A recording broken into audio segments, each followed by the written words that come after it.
مارکہ حطین 1182 عیسوی میں ایک عیسائی دستے نے حجاز سے مصر کو واپس جانے والے حاجیوں کے ایک قافلے پر حملہ کیا اور اسے لوٹ لیا۔ ایک مصری واقعہ نگار محمد فرید لکھتے ہیں کہ سلطان صلاح الدین ایوبی کی بیٹی بھی اس قافلے میں تھی، لیکن کسی اور مورخ یا اس وقت کے واقعہ نگار نے ایسا کوئی واقعہ نہیں لکھا۔ تاہم ایک اشارہ ایک واقعہ نگار کی تحریر سے ملتا ہے، جو کہ کچھ اس طرح سے ہے۔ وہ لکھتا ہے کہ جب سلطان صلاح الدین ایوبی کو اطلاع ملی کہ رچنالڈ کی فوج نے مصر کے ایک قافلے کو لوٹ لیا ہے، تو سلطان ایوبی کی غضبناک اور گرجزار آواز سنائی دی، وہ میری بیٹی تھی، میں اس کا انتقام لوں گا۔ قافلے میں کوئی نوجوان لڑکی تھی جسے صلیبی اٹھا لے گئے تھے۔ سلطان ایوبی نے اسی وقت قسم کھائی کہ رچنالڈ کو میں آج سے اپنا ذاتی دشمن سمجھتا ہوں، اور میں قسم کھاتا ہوں کہ اسے اپنے ہاتھوں سے جہنم رسید کروں گا۔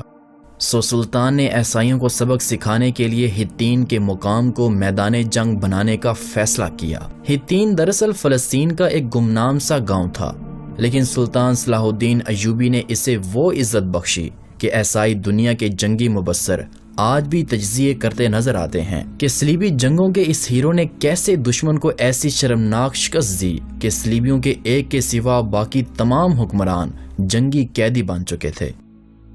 سلطان ایوبی ہمیشہ جمعہ کے مبارک دن لڑائی کے لیے کوچ کیا کرتے تھے، اور حطین کو کوچ کرنے کے لیے بھی سلطان نے جمعے کا دن منتخب کیا۔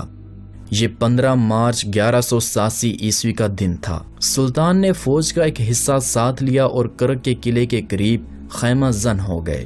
صلیبی جاسوسوں نے فوراً اپنی اتحادی افواج کو خبریں پہنچائیں کہ سلطان ایوبی کرک کے قریب خیمہ زن ہو گیا ہے۔ اس سے یہ مطلب لیا گیا کہ سلطان کرک کا محاصرہ کریں گے، لیکن سلطان کا مقصد حج سے آنے والے مصر اور شام کے قافلوں کی حفاظت تھی، کیونکہ ان پر کرک کے قریب ہی حملے ہوا کرتے تھے۔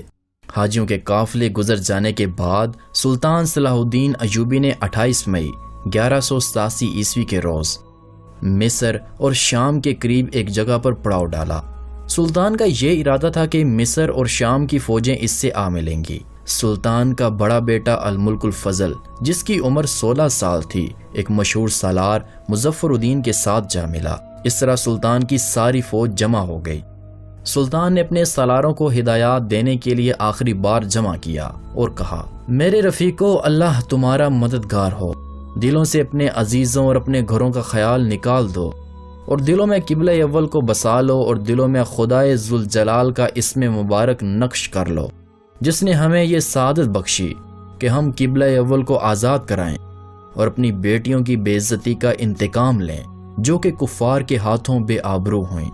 ہماری تعداد دشمن کے مقابلے میں کم ہے، اور آپ کا مقابلہ 7 صلیبی فوجوں کے ساتھ ہے، جن کے بیشتر نائٹس سر سے لے کر پاؤں تک ذرہ بکتر میں ڈوبے ہوئے ہیں۔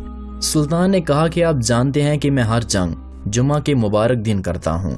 میں اس وقت آگے بڑھوں گا جب مسجدوں میں قوم خطبہ سن رہی ہوگی۔ یہ وقت قبولیت کا ہوتا ہے۔ میں نے ہر قصبے اور ہر گاؤں میں اطلاع بھجوا دی ہے کہ جمعے کے روز دعاؤں میں اپنے ان مجاہدین کو شامل کریں جو کہ جمعے کی نماز سے محروم ہو کر میدان جنگ میں زخمی ہو کر گرتے ہیں۔ صلیبیوں کو ایک اور دھوکہ یہ ہوا کہ سلطان ایوبی اکثر چھاپا مار قسم کی جنگ لڑا کرتے تھے، جس کے ذریعے کم سے کم نفری سے دشمن کی زیادہ تعداد پر ضرب لگاؤ اور بھاگو کے اصولوں پر عمل ہوتا۔ صلیبی فوج قلعہ بندیوں میں تھی اور باہر بھی تھی۔ سلطان ایوبی نے تیز رفتاری سے فوج کو اس طرح ڈپلائی کیا کہ جھیل گیلری کے جہاں پہ صرف ایک ہی تالاب تھا، سلطان نے اس تالاب پر قبضہ کر لیا۔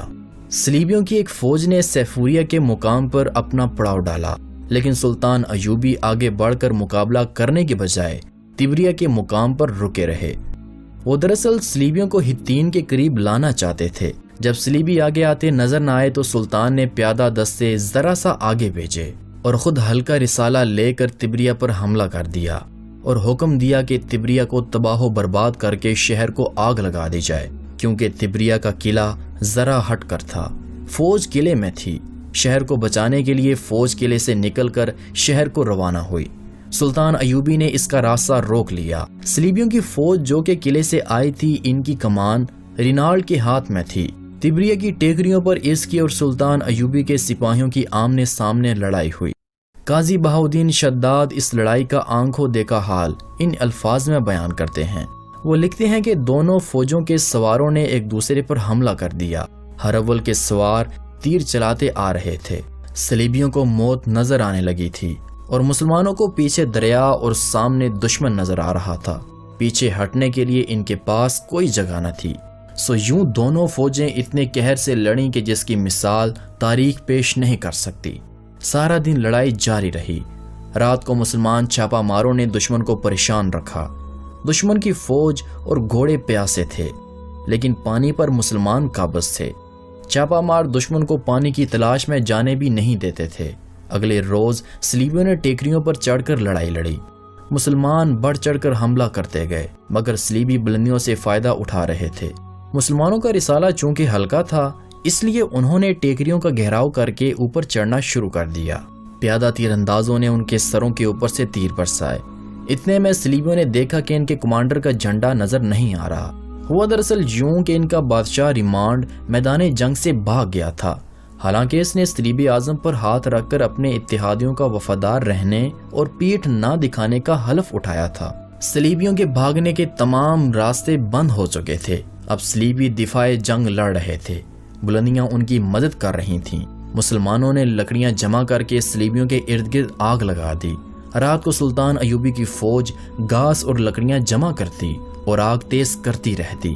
دن بھر کے تھکے پیاس سے صلیبی ٹیکریوں پر جلسنے لگے۔ ان میں سے ایک دستے نے بھاگنے کی کوشش کی، لیکن مسلمانوں نے ان میں سے کسی ایک کو بھی زندہ نہ جانے دیا۔ دوسرے دن صلیبی فوج نے ہتھیار ڈال دیے۔ 3 جولائی 1187 عیسوی کے روز سلطان ایوبی نے اپنے منصوبے پر عمل شروع کیا، جو کہ سلطان نے ہتین کے لیے بنایا تھا۔ یہ بھی جمعے کا مبارک دن تھا۔ سلطان کے جاسوسوں نے سلطان کو بتا دیا تھا کہ صلیبیوں کی فوج نے اتحاد کر لیا ہے، لہٰذا سلطان ایوبی کی جنگی قوت جو تھی وہ تو سو تھی۔ سلطان نے اپنی چالوں، فوج کی تقسیم، نقل و حرکت کے انداز سوچ لیے تھے۔ سلطان دشمن کو بڑی خوبی سے ہتین میں لے آئے تھے۔ ارد گرد کی قلعہ بندیوں اور آبادیوں پر سلطان پہلے ہی قابض تھے۔ پانی بھی سلطان کے قبضے میں تھا اور موسم کا قہر بھی سلطان کے حق میں تھا۔ دشمن جب ہتین میں آیا تو وہ جان نہ سکا کہ وہ دراصل سلطان صلاح الدین ایوبی کی نہایت خوبی اور تقسیم سے ڈپلائی کی ہوئی فوج کے نرگے میں آ چکے ہیں۔ سلطان ایوبی کے چھاپا ماروں نے دشمن کی دیکھ بھال کی چوکیوں اور گشتی پہرہ داروں کو تہس نہس کر دیا۔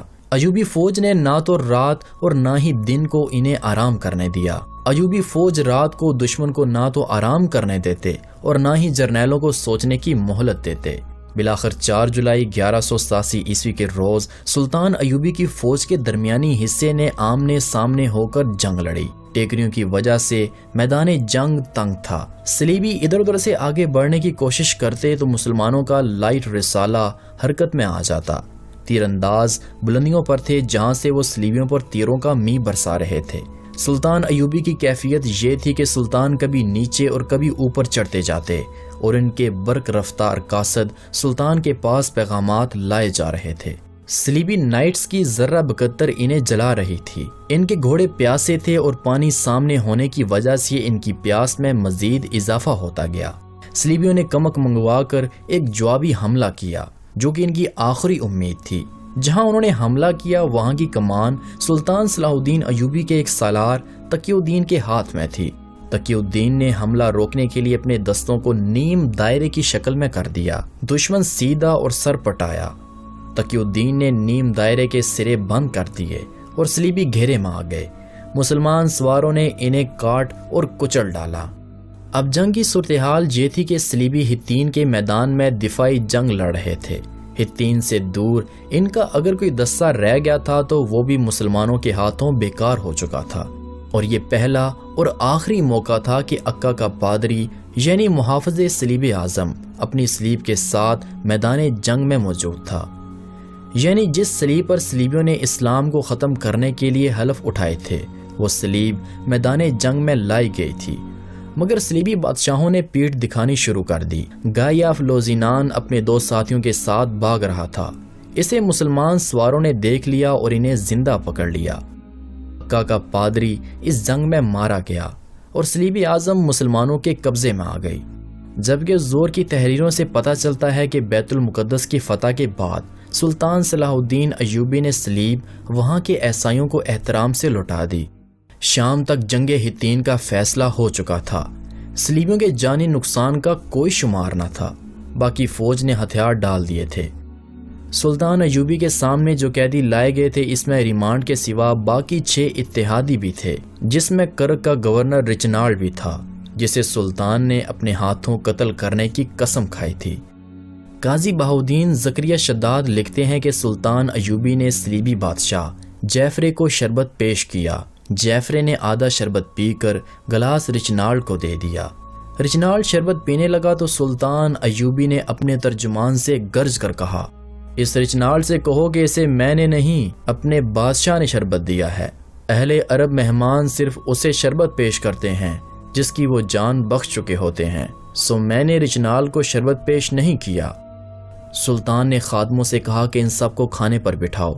جب سب کھانے والے خیمے میں جا کر کھانا کھانے لگے تو سلطان نے جعفرے اور رچنالڈ کو اپنے خیمے میں بلایا۔ سلطان نے رچنالڈ سے کہا کہ تم ہمیشہ ہمارے رسول اللہ صلی اللہ علیہ وسلم کی توہین کرتے رہے ہو، تمہاری نجات اسی میں ہے کہ تم اسلام قبول کر لو۔ رچنالڈ نے انکار کر دیا۔ سلطان ایوبی نے کہا کہ مجھے تم سے یہی امید تھی۔ سلطان نے تلوار نکالی اور اس کا گلا کاٹ دیا۔ سلطان نے نفرت کے لہجے میں حکم دیا، اس ناپاک لاش کو باہر پھینک دو۔ صلیبی بادشاہ جعفرے نے جب اپنے اتحادی کا یہ انجام دیکھا تو اس کے چہرے پر ہوائیاں اڑنے لگیں۔ وہ سمجھ گیا کہ اب اس کی باری ہے۔